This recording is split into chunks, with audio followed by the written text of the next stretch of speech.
It's LSG versus RCB. It's the IPL 2022 Eliminator. The loser goes home.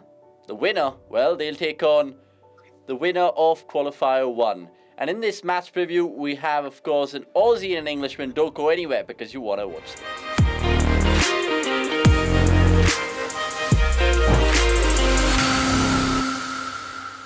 Yes, girls and boys and ladies and gentlemen, my name's Avnish Hegde. You're watching cricket.com, the game show to be particularly honest with you. And we have Nick Knight and Dirk Nannes with us, who are both keenly awaiting this clash, which is, of course, Kolkata this time around. First and foremost, welcome on board, gentlemen. Good to be with you. Thank you. Right, with pleasantries out of the way, Nick, your first thoughts about this game, please, and where you kind of having your hunch towards? You're going back to that hunch again, aren't you? I've been thinking long and hard, and that hunch has sort of been changing from left to right throughout the morning here. My hunch is RCB, and that is mainly because a couple of reasons, really. One, they've had what they call a final already. They had to win their last game, so they've been through the processes that they're going to have to go through in this game. Kohli, back to some sort of form at the top of the order.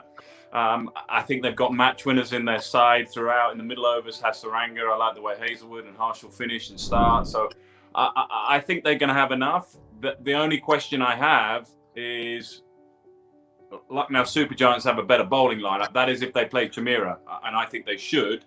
And if conditions are a bit iffy, weather-wise, and the pitch is a bit fresh, that's my only slight against the hunch. But my hunch is saying RCB. Okay, that's music to my ears because I'm wearing the red, as you guys could see. But look, Dirk, before we get into the changes like Nick's touched upon there, do you concur with Nighty? I do. I agree in that RCB have those big match-winning players, the high-impact match-winning players who can perform in the big occasion. I feel like the way they came out of that last game, the must-win game, the emotion that they felt going through it, and the belief that they would have knowing that they can win a crunch game like that, that is a massive plus for any team going into a final series. So they haven't just limped over the line. That was a pretty emphatic victory under a hell of a lot of pressure. And so I think they can take a lot of heart out of that. And those sorts of wins are the types of thing that binds teams together and sets them up for big runs. There's a definite belief that comes to that sort of from that sort of victory. So, I think RCB are in with a real shot. Okay, it's good to see that this full house here of RCB fans. But look, just kidding. Let's move on to round one, which is how's that? And there's some plaguing questions in that. Right, how's that? Round one. A question goes to Nick first and foremost because he, of course, just touched upon LSG and potential changes. Remember in the last group game, ladies and gentlemen, they got in Evan Lewis for Chimera and he won the game single-handedly for them. If you know, you know. Pun intended over there. But look, would it be a wise thing to go in with an unchanged 11 given that the surface is Kolkata this time around and maybe it could be more pace conducive, Nick? Yeah, I mean, that's what I've been weighing up in my mind. I mean, before the last game, I was very much against Lewis playing for Chimera. I mean, as it turned out, the runs were scored at the top anyway. I just quite like what he brings. I quite like the fact that it balances their seamers a bit more. I personally would like to play Chimera and not play Lewis. But then again, what you're weighing up is we can't see the conditions in front now that they're going to face. And if it's a real green seamer, and it looks like batting's going to be hard work, then of course perhaps your mind is shifting back towards we might need to just pack the batting a bit. If conditions are relatively straightforward in terms of how you think the game situation will play out, I would lean very much towards playing Chimera and not Lewis. I mean, that top two, they've scored piles of runs. They've got so much experience. I think sometimes you just have to say, leave the top two as it is, as they will. I like Huda. You back Huda at number 3, and then fill your little order from there. And of course, the big talking point is always Stoinis when he bats. So I think they've probably got enough without Lewis. Okay, more on LSG in their batting order in round 2, but round 1 in terms of how's that, and this is Dirk's question right now, is with regards to RCB's changes. Now remember, they dropped Mohammad Siraj the last time out in that do-or-die clash, and they brought in the experience of Sid Kaul, who was, none for 40-odd in his 4 overs. And then there's, of course, Harshal's injury to worry about as well, even though RCB is saying that he should be fit for this one. Would you bring Siraj back in, Dirk? I think I would, and the reason I would, you've brought someone in to play one solitary game.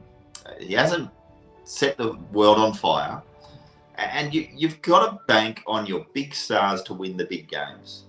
And so coming into finals, you look at Siraj's numbers, they're not fantastic, but they're not diabolical either. And you know, at the start of the season, you pick him as one of your frontline players. I don't think necessarily 5 weeks in or 6 weeks into a tournament, you necessarily change it just before the finals. You know, he's had one game sitting on the pine. He would have a whole lot of thinking time in the interim about how he wants to go and attack the side when he's back in it. So I just think that you need to give that type of player an opportunity in a final. And for me, I think he has to start. Okay. Having said that, let's totter on to round 2 then, which is called Just a Minute.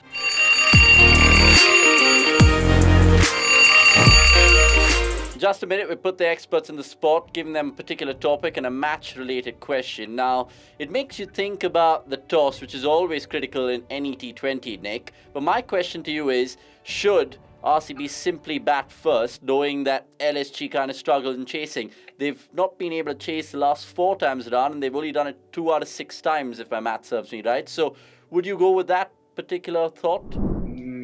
Not for those reasons. I wouldn't. No, I mean, I would look at the surface and I would make my judgment based on 2 things, really. I mean, you're kind of bringing in a third element there, which is not to be disregarded, but the least important. I think you look at the surface and you see what you feel will happen. If it will change, it's unlikely, but if it's a real green seamer, that might sort of push you more towards bowling first.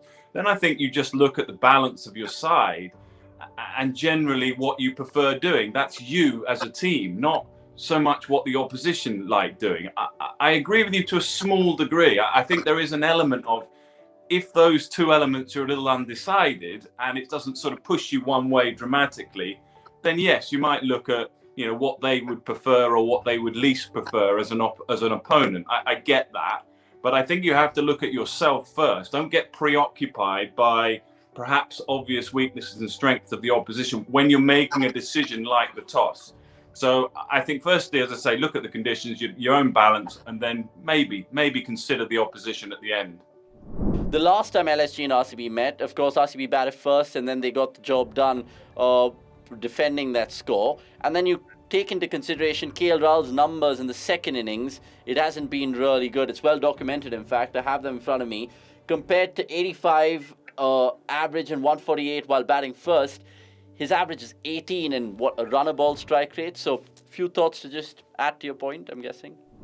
Yeah, it's very rare that I would sit there and see a bunch of stats like this and change my mind about what I think of the toss.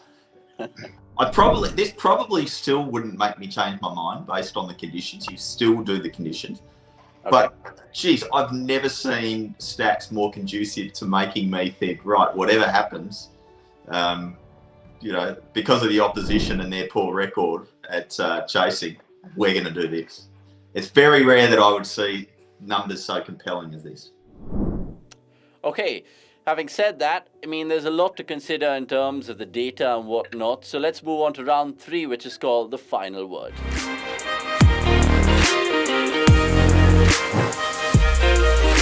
Now, of course, I alluded to the LSG batting order earlier with Nick, so let's put him on the spot once again, because for 14 games, they haven't been able to get the best out of Marcus Stoinis, the batsman. Where should he bat? I know I feel like a broken tape recorder, Nick, but surely in this crunch game, they got to get this right.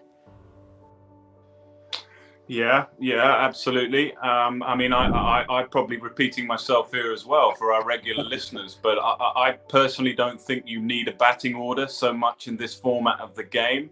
I mean, clearly you need your two designated openers, and then I think you just play the situation. So you might have your 3, 4, 5, 6, 7. You might have 5 or 6 batters with their pads on, going into sort of over number 2 or 3, and I think Stoinis fits into that perfectly. So I've always said, you once you get to sort of overs number 9 and 10, perhaps 10 and 11, once they tick over, I'm saying if I'm captain to Stoinis, be ready. Be ready to go in any ball, because depending on the match situation and how it's going, you won't want to leave him too much longer than that. Now, my point is a slightly bigger one, because if you're batting at that point and you're ticking over to over 9 and 10, that's when you have to be slightly strategic as a player and understand the game situation, that you've got Stoinis ready to come in, and it might be a surface where it's not so easy to come in and smack boundaries like Stoinis does. It might be that the partnership is more important than the new batter coming in. Let's see the situation. You make that kind of decision as the game is unfolding. If it's a flat deck and you're struggling a bit, and Stoinis is there loosening up in the dugout, yes, you're saying I need to go to gear 7 now, because we can't have Stoinis just sitting there batting the last 2 overs. So yes, have him ready, but the game situation has to play out as well. Is that fair, Dirk? Adaptability at the end of the day in T20s? Yeah, I really like that concept of having a lot of people ready to go. I think the way they've used Stoinis is almost coming in, right, as a set part of the game. That's your role. And so, you see him chopping and changing in his batting order, but that's largely based on exactly what Nick said, playing the match situation. Is he being saved for too long? Maybe. But, for him to go in, somebody's got to lose a wicket, don't they? So it might be that he's been sitting out there waiting for a couple of overs before a wicket falls and he goes in. I guess that's part of that sort of tactical balance that you have to strike when you're off the field there. I played it, just an example, I played at Chennai under MS Dhoni, and him and I would sit together talking about motorbikes in the change rooms. A wicket would fall and the whole bench would turn around looking at the change rooms, wondering whether MS would walk out or not. He just decided whenever he felt like it to walk out to bat. So that's somebody who's sort of batting dynamically in the batting order, wherever the match situation he saw fit to walk out and bat. And I think that's what you need to do with, not just with Stoinis, I think that's with every batter. So I absolutely agree with Nick. And there's some shrewd tacticians in that LSG dugout, so they will have a gut feel of when to send Stoinis, and only time will tell, of course. Now, we're shooting this at a time that we're before the qualifier 1, so Nick and Dirk have no idea how it's going to play out in terms of conditions in Kolkata, but we can second guess. And my question to both you guys to wrap up this particular match preview is whether RCB will struggle if the wicket isn't conducive to spin. We've seen how they've been using Shahbaz Ahmed and Maxwell and getting at least 4, 5, 6, 7 overs out of them. And there's Hasaranga, of course, who'll bowl is 4. If it's more conducive to pace, do you think that is a detriment, or how do you view it? Nick, we'll start with you and then we'll finish with Dirk.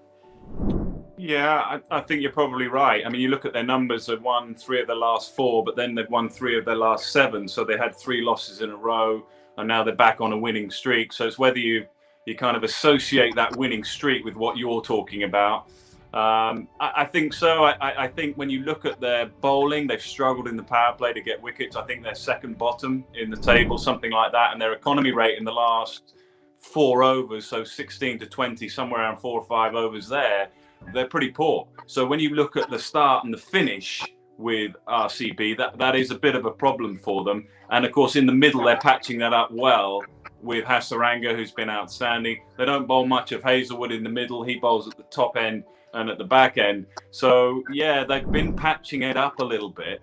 But if they play on a more juicy surface, then the flip side to that is I'm a huge, huge fan. I mean, you can get Dirk's view. I mean, he's the bowler, but Hazelwood is absolutely top notch. I mean, I think he's got a lot better in this format. He's been a high class bowler in the longer formats for a long time. But in this format now, I love the way he bowls. I love the way he bowls his line length adjusts. So I think he could play a huge part if there's a little bit of something in the surface. So that might just negate what we're talking about with the patching up in the middle. But yeah, your point's a good one. But I'm still going to stick with my hunch. I'm a stubborn old so-and-so. I'm going to stick with my hunch that RCB are going to do enough. Okay, I mean, similar with me here. But Dirk, I'm guessing you echo those thoughts, especially about Josh Hazelwood, right? Yeah, I've said it quite a few times across this season. I think he is one of the most improved fast bowlers going around, particularly in this form. He used to bowl that sort of line and length bowling that we come to expect out of him in Test cricket. But I think what he's adapted now is the ability to bowl the same spot on the pitch, but bowl completely different balls. Deliver it slightly differently, slightly wider on the crease, leg cutter, off cutter. He's just got a bit more variety, slower ball. He's got all those things, but still manages to hit that really challenging spot on the pitch. And it's deceptive. He doesn't change his hand. He doesn't show any sign to the batsman what he's going to do. And that's an incredible gift to have, particularly when you're, however tall he is, 6'10". He's a monster. He towers over me. Coming back to the point about the spinners and being, effective on the slower surfaces. What I like about RCB is that they've got so many bowling options. So regardless of what you change, you can always go to a Maxwell for an over here or there in the middle, or bowl one at the top. Or, if the couple of the quicks are getting smacked around, you bowl him in the fourth or fifth like they do sometimes, because he's both attacking, but he also can be ultra defensive as well in his bowling. I think we underplay the quality of their sixth and seventh bowlers in RCB. I think they're pretty cagey operators. They might not have unbelievable records, but I think they're cagey enough operators to fill a role, not just as a part-time, but a little bit more than that. I think you can bank on them a bit more. Okay, let's see how it all transpires from the iconic Eden Gardens, of course. It's going to be a fascinating match, and it's going to be a compelling chat post-match with these two as well. So catch us then. It's a goodbye from me, Avnish Hegde. I hope you guys had fun in watching this match preview. And like Nick said, he's got a hunch, I've got a hunch, and so is Dirk Nannes. It could be RCB, but we could all have egg on our face if Lucknow Super Giants turn up and turn up sublimely.